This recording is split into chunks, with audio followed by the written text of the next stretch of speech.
Thanks for joining News 6 and clickorlando.com. I'm Bridget Ellison. We're here to talk about money right now, specifically the highly anticipated inflation report released by the government today. And CBS News business analyst Jill Schlesinger here with us to talk about all of this. Walk us through these latest numbers, Jill. Well, the inflation rate did accelerate during the month of November. And in fact, prices are up by 2.7% from a year ago. So it's kind of a bummer because that's a little bit hotter than we were in the previous month.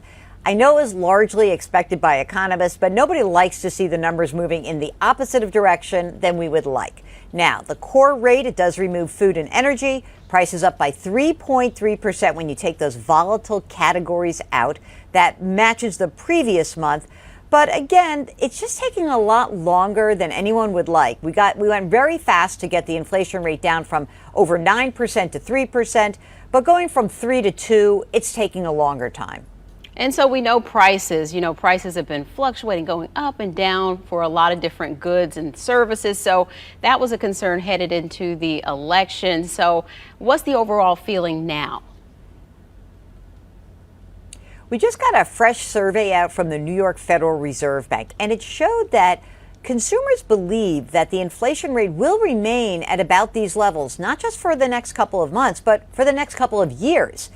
Interestingly, despite that fact, despite that they don't think inflation's going back down towards 2% anytime soon, people expressed optimism about their personal financial situations. I think that's kind of intriguing to me. Like, wait, you think prices are going to stay high, but you're feeling okay? Maybe they're making more money. I don't know. Here's another notable part of that survey. The share of people who expect to be worse off, it dropped. And households put lower prospects on missing debt payments. So this is kind of up and down the income perspective that people seem to be largely coping with these newer levels of inflation. Okay, so not gripping as tightly there. So, where are we still seeing high prices? I know I pay attention to prices, but gas was down, but it seems like eggs are up. So what's going on with these prices?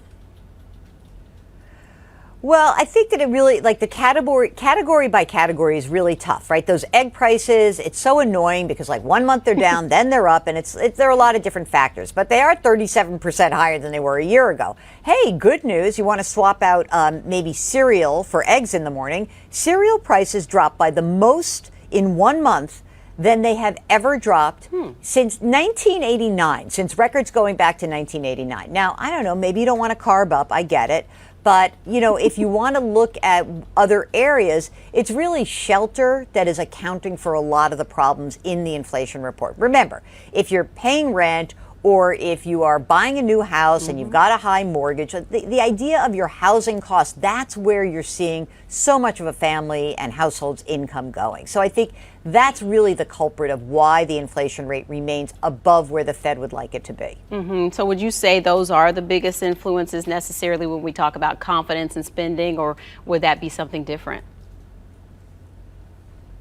No, I think that, listen, I think that there's two parts of the way a consumer looks at your own pocketbook. What's coming in and what do I have to spend? What's going out, right? If wages are rising faster than the inflation rate, people are going to feel better. And you know what? We are human beings. We are getting used to prices being higher. We're going to see this over and over. We're going to look back on this period and say, wow, wasn't that wacky that those egg prices were really high? But we kind of are getting used to the fact that it costs more to go out to dinner, that it costs more to get a lunch sandwich. All these things are part of the human psyche. And it helps that wages are rising faster than the inflation rate now. So people are catching up.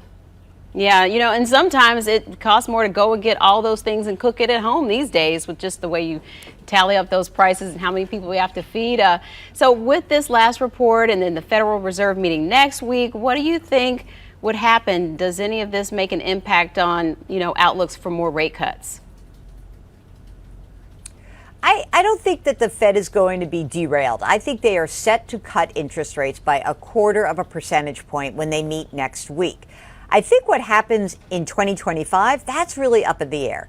So we have our first 2025 Fed meeting in January. The second one is in March. And the results of those meetings, that's going to hinge on data and also how new policies enacted by the Trump administration will impact the overall economy. So I think we get our 0.25 percentage point next week. Then I think the Fed might go on hold for January and wait and see.